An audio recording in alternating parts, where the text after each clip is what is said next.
क्या आप जानते हैं कि महीने में दूसरे शनिवार को छुट्टी क्यों होती है? या फिर क्या आपको पता है कि गोल्डन ब्लड क्या होता है? क्या आप जानते हैं कि मोबाइल फोन बेचने से पहले नोकिया कंपनी किस चीज का बिजनेस किया करती थी? क्या आपको पता है कि ऊंचाई से गिरने पर हमारी नींद क्यों खुल जाती है? यकीनन आपने आज से पहले इतने अमेजिंग फैक्ट्स नहीं सुने होंगे, इसलिए वीडियो को आखिर तक जरूर देखें। फैक्ट नंबर 1, रात को सोते समय अक्सर लोगों को ये सपना आता है कि वह तेजी से भाग रहे हैं और अचानक से किसी बिल्डिंग या सीढ़ियों से नीचे गिर गए हैं। उस अवस्था में सपने में गिरने के तुरंत बाद व्यक्ति की नींद खुल जाती है। लेकिन क्या आपने कभी सोचा है कि आखिर सपने में ऊंचाई से गिरने के बाद इंसान की नींद क्यों खुल जाती है और उसका सपना क्यों टूट जाता है? दरअसल इंसान द्वारा देखे गए सपनों का सीधा ताल्लुक उसके दिमाग से होता है। ऐसे में दिमाग हमें वही सपना दिखाता है जिसके बारे में हम जागते हुए सोच रहे होते हैं। ऐसे में जब कोई इंसान बिल्डिंग से नीचे गिरने का सपना देखता है तो हमारे दिमाग को ये पता ही नहीं होता कि ऊंचाई से गिरने और मृत्यु होने के बाद क्या होता है, जिसकी वजह से हमारा दिमाग सपना दिखाना बंद कर देता है और उसकी वजह से सपना देख रहे व्यक्ति की नींद अचानक से खुल जाती है, जिससे हमें ये एहसास होता है कि हम असल में जिंदा हैं। फैक्ट नंबर 2, आप में से ज्यादातर लोगों ने दुनिया के अलग अलग देशों का झंडा देखा होगा जो अपने देश का प्रतिनिधित्व करते हैं। लेकिन क्या आप जानते हैं कि विभिन्न देशों की तरह ही हमारी धरती का भी एक झंडा है जिसकी तस्वीर शायद ही आप में से किसी ने देखी होगी। दरअसल पृथ्वी के ध्वज को साल 1969 में जॉन मैककॉनेल द्वारा बनाया गया था, जिसमें आपको गहरा नीला, हल्का नीला और सफेद रंग देखने को मिलेगा। इस झंडे में गहरा नीला रंग वातावरण का प्रतिनिधित्व करता है, जबकि सफेद रंग का डिजाइन बादलों को दर्शाता है। इसके अलावा हल्का नीला रंग महासागरों का प्रतिनिधित्व करता है जो धरती के 75% भाग में फैला हुआ है। पृथ्वी के ध्वज को जॉन मैककॉनेल ने संयुक्त राष्ट्र के सामने एक प्रतीक के रूप में पेश किया था, जिसके बाद से इसे पृथ्वी का ध्वज माना जाने लगा था। क्या इस फैक्ट को जानने से पहले आपको पृथ्वी के झंडे के बारे में पता था? अपना जवाब कमेंट सेक्शन में जरूर शेयर करें। फैक्ट नंबर 3, ये तो इस दुनिया में ढेर सारे गांव और कस्बे मौजूद हैं जो अपनी प्राकृतिक सुंदरता और हरियाली के लिए जाने जाते हैं। लेकिन क्या आपने कभी दुनिया के सबसे हरे भरे गांवों के बारे में सुना है, जहां सिर्फ जमीन पर ही नहीं बल्कि घरों के ऊपर भी हरी भरी घास उगती है? जी हाँ, आपने बिल्कुल सही सुना। यह अनोखा गाँव चीन के झेजियांग प्रांत के शेंगशान द्वीप पर स्थित है, जिसे हुटोवान गाँव के नाम से जाना जाता है।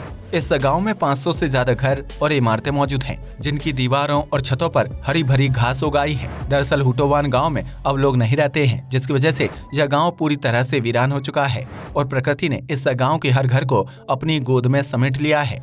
कहा जाता है कि 1990 के दशक से पहले हुटोवान गांव में 2000 से ज्यादा मछुआरे और उनके परिवार रहा करते थे। लेकिन यह गाँव मुख्य सड़क और शहर से काफी दूर था। ऐसे में यहाँ न तो शिक्षा की व्यवस्था थी और न ही इलाज के लिए अच्छा अस्पताल मौजूद था, जिसकी वजह से गांव के लोगों को जीवन यापन करने में मुश्किलें होती थीं। ऐसे में हुटोवान गांव के लोगों ने बेहतर जिंदगी की तलाश में पलायन करना शुरू कर दिया, जिसके बाद साल 1994 तक यह गांव पूरी तरह से खाली हो गया था। ऐसे में लोगों की गैर मौजूदगी में उनके घरों को घास, पेड़ पौधों और लताओं ने घेर लिया, जिसकी वजह से इस गांव में मौजूद लगभग हर घर प्राकृतिक रूप से हरा दिखाई देता है। वर्तमान में हुटोवान गांव में गिनती के कुछ लोग रहते हैं, क्योंकि पिछले कुछ सालों में इस गांव में पर्यटन काफी तेजी से बढ़ रहा है। ऐसे में सारे भरे गाँव को देखने के लिए सालाना सैकड़ों पर्यटक हुटोवान पहुंचते हैं, जिनके खाने पीने और रहने की व्यवस्था करने के लिए गांव में कुछ लोग रहते हैं। इस गांव को चीन के सबसे बेहतरीन और खूबसूरत गांव में से एक माना जाता है, जहां जाकर आपको काल्पनिक दुनिया में पहुंचने का एहसास होगा।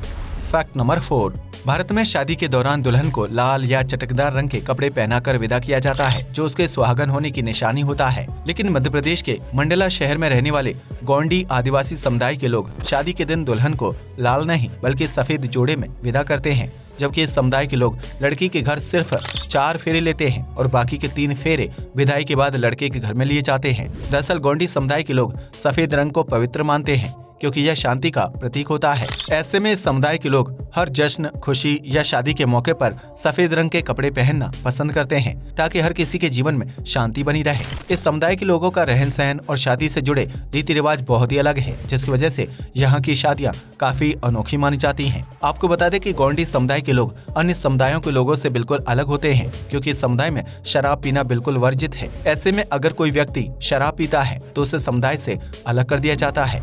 फैक्ट नंबर 5, भारत में मोबाइल फोन की शुरुआत को लगभग 28 साल गुजर चुके हैं, जिसकी शुरुआत नोकिया के फोन और रिंगटोन से हुई थी। लेकिन क्या आप जानते हैं कि नोकिया कंपनी शुरुआत में कभी भी मोबाइल फोन बनाना या बेचना नहीं चाहती थी, बल्कि यह कंपनी रद्दी बेचने का काम करती थी। जी हाँ, आपने बिल्कुल सही सुना। नोकिया की शुरुआत साल 1865 में फिनलैंड के नोकिया नामक एक छोटे से शहर से हुई थी, जिसके नाम पर कंपनी का नाम रखा गया है। नोकिया शुरुआत में कागज बनाने वाली कंपनी थी, जो रद्दी खरीदने और नया कागज बेचने का काम करती थी। इसके बाद नोकिया ने रबर, केबल और टायर आदि बनाने का काम शुरू किया। लेकिन जब 1980 के दशक में दुनिया के बाजारों में बदलाव आने लगा, तो नोकिया कंपनी को टेलीकॉम कंपनी में तब्दील कर दिया गया था। इस तरह नोकिया ने साल 1981 में पहला मोबाइल फोन बाजार में लॉन्च किया था। हालांकि यह वायरलेस फोन नहीं था।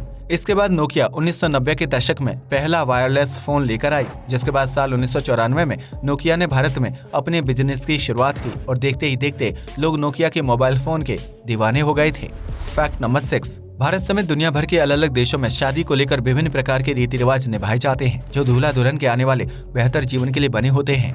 ऐसे में आज हम आपको चीन में निभाई जाने वाली एक अनोखी रस्म के बारे में बताने जा रहे हैं, जिसमें शादी के बाद पति अपनी पत्नी को तीर से मारता है। जी हाँ, आपने बिल्कुल सही सुना। चीन के युगुर समुदाय के लोग सालों से एक रस्म निभाते हैं, जिसमें वह धूमधाम से लड़का और लड़की की शादी करते हैं। इसके बाद दूल्हे के हाथों में तीर धनुष पकड़ा दिया जाता है, जिसकी मदद से वह अपनी पत्नी को 3 बार निशाना लगाकर मारता है। हालांकि इस रस्म को निभाने के दौरान तीर के नुकीले भाग को निकालकर अलग कर दिया जाता है, ताकि दुल्हन को ज्यादा गंभीर चोट ना लगे। हालांकि नुकीले भाग को निकाल देने के बावजूद भी धनुष से निकलने वाले तीर की स्पीड काफी तेज होती है, जो दुल्हन को जाकर लगता है और उसे चोट पहुंचाता है। युगुर समुदाय के लोगों का मानना है कि इस रस्म को निभाने से शादी के बाद दूल्हा और दुल्हन के बीच प्यार बना रहता है और उनके रिश्ते में मजबूती आती है, क्योंकि दुल्हन शादी के बाद ही दर्द को झेलने के लिए तैयार हो जाती है। ऐसे में ये कहा जा सकता है कि इस रस्म के जरिए दुल्हन को शादी के बाद आने वाली परेशानियों को झेलने के लिए तैयार किया जाता है, ताकि वह अपने पति से लड़ाई झगड़ा होने की स्थिति में अलग होने का फैसला ना करे। फैक्ट नंबर 7, आमतौर पर जब किसी व्यक्ति की मृत्यु हो जाती है तो उसे पूरी तरह से मृत समझ लिया जाता है। लेकिन सच्चाई तो ये है कि मृत्यु को प्राप्त हो जाने के बाद भी इंसान के शारीरिक अंग काफी देर तक सक्रिय रहते हैं, जिसमें से एक है उसका दिमाग। वैज्ञानिक रिसर्च से पता चलता है कि मृत्यु के बाद भी इंसान का दिमाग लगभग 7 मिनट तक सक्रिय रहता है और इस दौरान वह लगातार काम कर रहा होता है। लेकिन उल्टी प्रक्रिया में दरअसल इंसान के मर जाने के बाद उसका दिमाग अपने जीवन की सारी घटनाओं को याद करना शुरू कर देता है, जिसकी वजह से दिमाग में एक फिल्म चलने लगती है। लेकिन मृत्यु के बाद इंसान का दिमाग सीधा नहीं बल्कि उल्टा काम करता है, जिसकी वजह से उसमें सारी घटनाएं मरने के बाद से शुरू होती हैं। आमतौर पर हमारा दिमाग जन्म के बाद से शुरू होने वाली घटनाओं के बारे में सोचता है, जबकि एक मृत व्यक्ति का दिमाग मरने से पहले की घटनाओं को रिवर्स में सोचने लगता है। आपको बता दें कि मृत्यु के बाद अचानक जीवित होने वाले लोगों के ऊपर जब वैज्ञानिकों द्वारा रिसर्च की गई, तो उन्होंने बताया कि मरने के बाद दिमाग में उनके जीवन से जुड़ी पूरी कहानी उल्टी दौड़ रही थी। ऐसे में मृत व्यक्ति अक्सर अपनी उल्टी चल रही कहानी के दौरान दोबारा जीवित हो जाता है, जिसे आम लोग चमत्कार समझ लेते हैं। फैक्ट नंबर 8, दुनिया की आबादी इस समय 8 अरब है, जिसमें से लगभग हर किसी के खून का रंग लाल होता है। आमतौर पर इंसानों के खून में अलग अलग ग्रुप पाए जाते हैं, लेकिन आज हम आपको एक बहुत ही अमेजिंग ब्लड के बारे में बताने जा रहे हैं, जिसे गोल्डन ब्लड के नाम से जाना जाता है। जी हाँ, आपने बिल्कुल सही सुना। इस गोल्डन ब्लड को वैज्ञानिक भाषा में RH नल के नाम से जाना जाता है, जो बहुत ही दुर्लभ ब्लड होता है। यह ब्लड दुनिया की 8 अरब आबादी में से अब तक सिर्फ 50 लोगों में पाया गया है, जिसका रंग लाल के बजाय गोल्डन यानी सुनहरा होता है। इस ब्लड को पहली बार साल 1961 में पहचाना गया था, जब इसका सैंपल एक ऑस्ट्रेलियन महिला के शरीर से मिला था। कहा जाता है कि जिस व्यक्ति के शरीर में गोल्डन ब्लड मौजूद होता है, उसकी रोग प्रतिरोधक क्षमता आम आदमी के मुकाबले लगभग 5 गुना ज्यादा होती है। हालांकि यह ब्लड इतना ज्यादा दुर्लभ है कि इस ब्लड वाले व्यक्ति को खून की जरूरत पड़ती है, तो इतनी बड़ी आबादी में से उसके लिए डोनर ढूंढ पाना बहुत ही मुश्किल हो जाएगा। आपको बता दें कि गोल्डन ब्लड वाले ज्यादातर लोग ब्राजील, कोलंबिया, जापान, आयरलैंड और अमेरिका जैसे देशों में रहते हैं, जिसकी वजह से भारतीय लोगों को इस ब्लड के बारे में ज्यादा जानकारी नहीं है। फैक्ट नंबर 9, भारत समेत दुनिया के कई देशों में संडे के अलावा महीने के दूसरे शनिवार को भी छुट्टी होती है, जिसमें सारे स्कूल, कॉलेज और ऑफिस बंद रहते हैं। लेकिन क्या आपने कभी सोचा है कि आखिर महीने के दूसरे शनिवार को ऐसा क्या होता है जिसकी वजह से छुट्टी दी जाती है?